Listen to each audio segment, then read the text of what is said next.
is Christy Elkins-Gabbard, and I'm a student in Education 581 class at Georgetown College with Dr. Westerlund as the professor. And we are doing a video about assessment modification. And I'm joined today with one of my fellow students in the program, Ashley, and we're going to discuss today a student here at her school and what modifications we can make to help the student succeed in assessment. So first, I thought maybe you could tell us about the class that you're with and what your role is. So I teach at an elementary school, and we have a very large ELL population, so we actually have enough ESL teachers to where each one of us is sort of responsible for the content for one grade level. So I'm primarily a 5th grade ESL teacher. So part of my day is spent co-teaching in the classroom with all of the students, and then part of the day I do some pull-out resource teaching, primarily for literacy. And I did get to meet with the 5th grade teacher as well and do an interview with both of them. And we found out that they're working very hard to create assessments for their students that work. One thing that the 5th grade teacher has done is give 3 different spelling lists, for example, to differentiate that. She uses word walls for social studies to help the students with the vocabulary. But overall, there is some pressure in PLCs to use K-Prep-like assessments so that they will do well on the test. And so I've received 3 of these assessments. One was for math, one was for social studies, and one was for reading. I have to say that validity is one of the terms that we've been talking about in class, and the reading test overall did test what it was supposed to test. But if the student can't read the test, then we can't get reliable information. So I think we agree that some modifications for a reading test like that would be either to do a dual language text that the student could use, and instead of writing a paragraph, allow him to do a bulleted list. Just a listing instead of writing a paragraph. And then some of the questions could be rephrased, or we could put in parentheses an explanation of some of the words so that he might be able to do better on that reading test. And it would be assessing more the text he's reading in the language arts skills rather than does he understand the text. And I'm going to make some more of those accommodations for the social studies test later. The math test had a lot of word problems. I don't know if you remember that or not, but and the word problems then of course we're assessing his reading, not his math. But what I have noticed on the standards, and I was hoping maybe you could tell me more about that, is that it said in the standard that they could use visual fraction models to solve the word problems. So do they use any of those? So in class, as part of their instruction, we usually start out with concrete. So we've had students make like paper concrete manipulatives.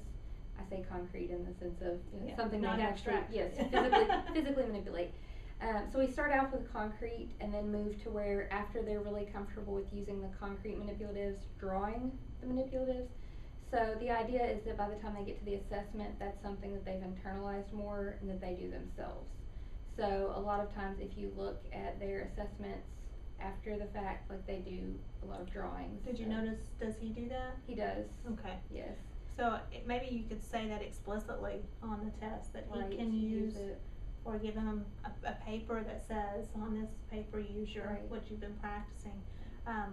That way he, because especially since it's in the standard, it's not really an accommodation if it's and I think sometimes that you know, they use it in class. Sometimes when they get to the test, there's a little testing anxiety, so he may be forgetting that that's something he can do. So we can definitely use it. And I also thought some of the scenarios in there are not really relevant, probably not just to him, but to a lot of the students in the class.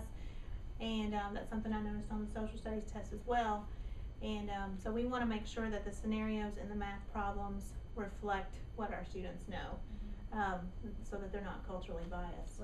And just in my science class, we've noticed that every single scenario is about plants and seeds, and our students don't know anything about farming. So when we switch to soccer and energy drinks, we get a lot better response than from all this planting. So that's something that I've really become aware of just because I'm collabing in this science class for the first time. So the social studies test is one that we're going to go into in depth in just a minute, but before we did, I thought maybe we could talk about the particular student that we're working with. Do you want to tell about him, or do you want me to do that? It doesn't matter. So the student we've been working on or collaborating about is a 10-year-old student. He is from Malawi in Africa, and he has been in the United States for about 2 years now. There was some movement within Africa. I think his family lived in South Africa, Zambia, and Malawi, and I know that they have refugee status, so that's why his family immigrated to the United States. And they have a lot of languages in his linguistic background. He speaks French, Swahili. Kiswahili? Yes, there's another kind of Swahili. Yes, yes, Kiswahili. There's a fourth language. French, Swahili, Kiswahili, and those are the only ones that I had, at least.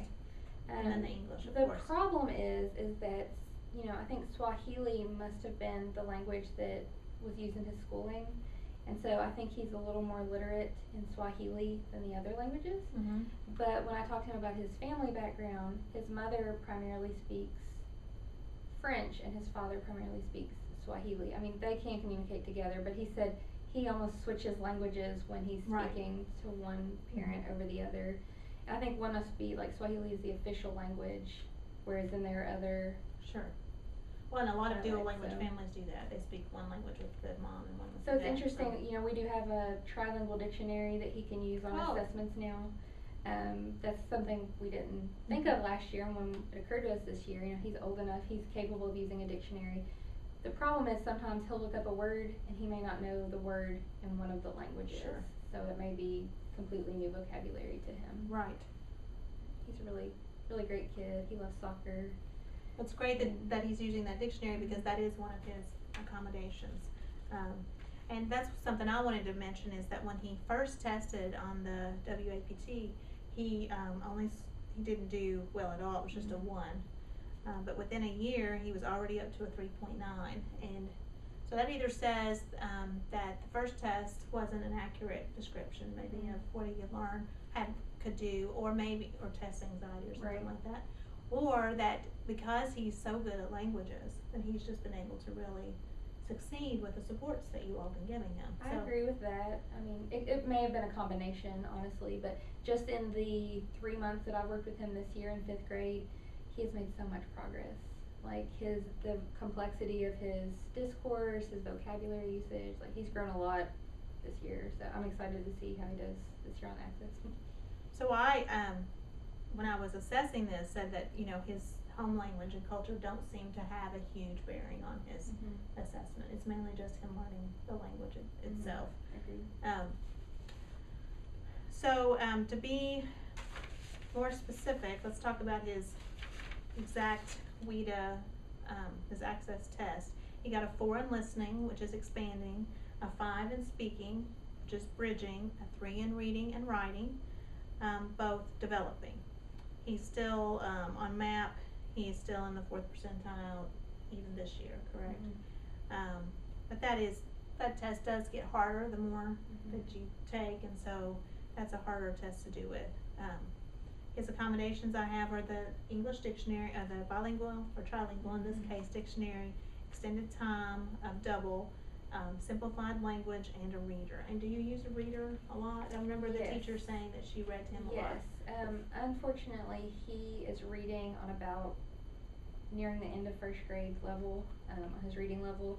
So, when we give him these assessments on a 5th grade reading level, it's unfair to give him a test. So all of his assessments, formative and summative, are always read to him. Okay. So I just want to make some general recommendations about the K-Prep-like assessments. So something that we do is we give them both alternative assessments, and then also, I'm in high school, so a lot of times it's the EOC, which is a multiple choice test also, like a K-Prep-like assessment, or ACT-like assessment. But we use that continuum of assessment that we've run about, so that we try to do all different assessment, so we really know where they are, even if they don't do well on the K-Prep-like assessment. But we know this is a testing world, so I think of that more as the metacognitive. How do you take a test? How do you figure out what the right answer is on those K-Prep-like assessments? So one thing that you all could do as a building is to put those scaffolds in place in the K-Prep-like assessments where you explain all the terminology in parentheses, you add visuals, you let them list, you teach them metacognitive strategies until later in the year, and then slowly take those scaffolds away so that by the time the actual test gets here, then hopefully they will know what a lot of those words mean. Right? And they'll have pictures in their minds for some of these words. So that's something I've tried before. I'd be interested to see if that helps him at all. So let me talk about some of I just said overall for social studies to do a project that uses primary and secondary sources, focuses on settlement in the U.S., and connects to the students' adaptation to a new environment, because this was a Native American and Explorers test. And so I'm going to go through the different standards and some of the assessments that I've thought of, and I'd like to hear if you agree or if it sparks something with you and you're like, oh, well, we tried that, but here's another idea. So for the first one is, I can describe historical periods and eras and explain causes and effects. So I said he could make a T-chart, for example, for the cause and effect, how the students show the explorers' decisions, how they affected the Native Americans, and then give them sentence starters so that he could put this information in paragraph form for cause and effect. Or he could create a map showing the spread of plants, animals, and diseases that happened as a result of the Native Americans there, and write about that. I actually got that idea from the WIDA framework. Really? Yeah, it's actually in there for grade 5. He does very well with sentence frames. So any type of support to help him get started writing, so I think that would be really good. His can-do descriptors say that in writing he is able to describe with simple language. So any describing he can do would be good for him. For the primary and secondary sources, I kind of relied more on his cultural background to do research in his native language, or interview people in his native language about an event that they had. And it could be something also about how imperialism affected Africa, for example, or maybe an event, a significant event in their life, like moving here. And then they have to tell which are primary sources and which are secondary sources. And then for the citations, to give him phrases so that he could put those into a photo story, of his interview, and then he has to cite his sources in the photo story as he goes, primary or secondary. The next one was to describe various forms of interactions. So I thought that he could describe, we're talking about the paragraph again, conflicts that he has faced first, so that he gets conflict. Right. And then proceed to conflicts between Native Americans and explorers. To his cultural background. I have other things in here like physical environment, using diorama to explain, the adaptation. What did it look like first, and then what did it look like after the explorers were here, to show that adaptation and that cause-effect relationship. Another comparison chart. See if there's anything else that. Okay, and then if you wanted to put, some of these are summative and some of them are formative, and you can see that here. I also thought it might be good for him to do a self-reflection on his adaptation to his new environment, especially because he is a student who has grown so much that it might be really helpful for him to think about it in those terms. So it's not just explorers who adapt, but he has adapted, and how is he adapted? So as you go through the unit, these would be activities that they would do, but you would just be marking the assessment. Is he getting each standard? And then all the standards together would be on that K-Prep assessment. Or another option would be to create a project where the students show cause and effect of the explorers' interactions. They would use primary and secondary sources. They would make charts and graphs to show the physical environment.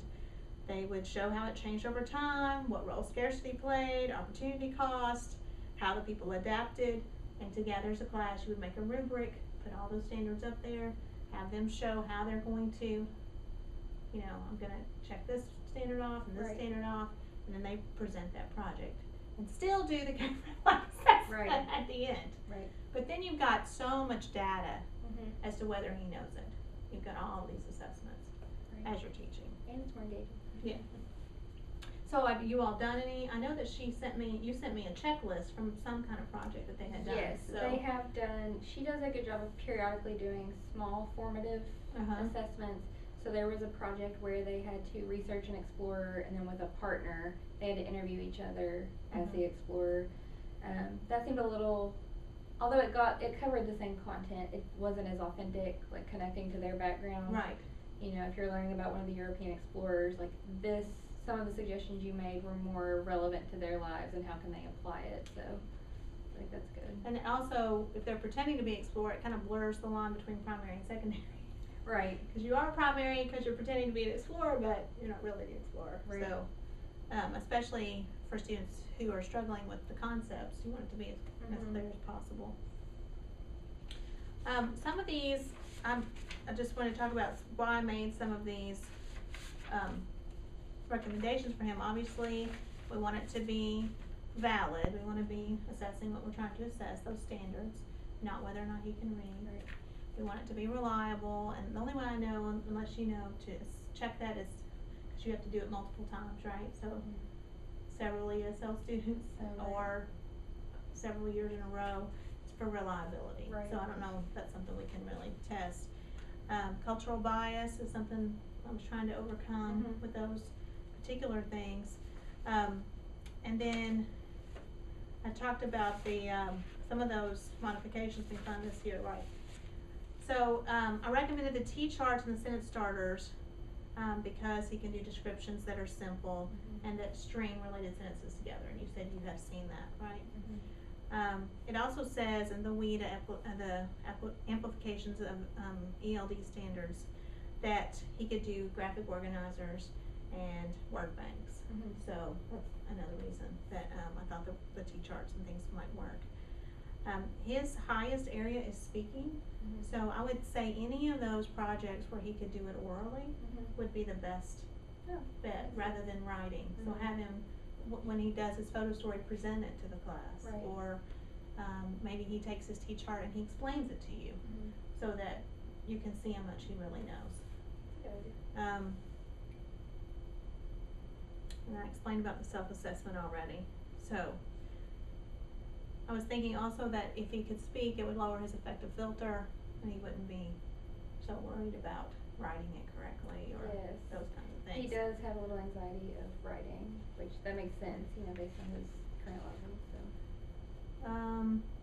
The only vocabulary I saw that he wouldn't be able to look up in a dictionary was the opportunity cost. Most of the other vocabulary was not necessarily, primary and secondary sources maybe, but most of it was not really vocabulary that he couldn't use a dictionary for. Right. So, and that's something new to most of the 5th graders. So the classroom teacher's done a really great job of acting out scenarios in class with some of the economic terms. So hopefully that helped him make connections to the economic terms that weren't in his dictionary.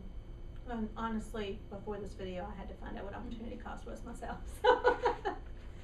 So the last thing I wanted to do was talk to you about this assessment. This is the K-Prep-like assessment. Anyone from Kentucky knows what this looks like, with a nice map of Kentucky at the top and the standards listed on the side and multiple choice with usually short answer and a constructed response question, at least one. So I just wanted to go through some examples. For example, which of the following is a primary source? We have an answer here that says a map from MapQuest, and most of us know that MapQuest has not been used by any of us for several years. Right.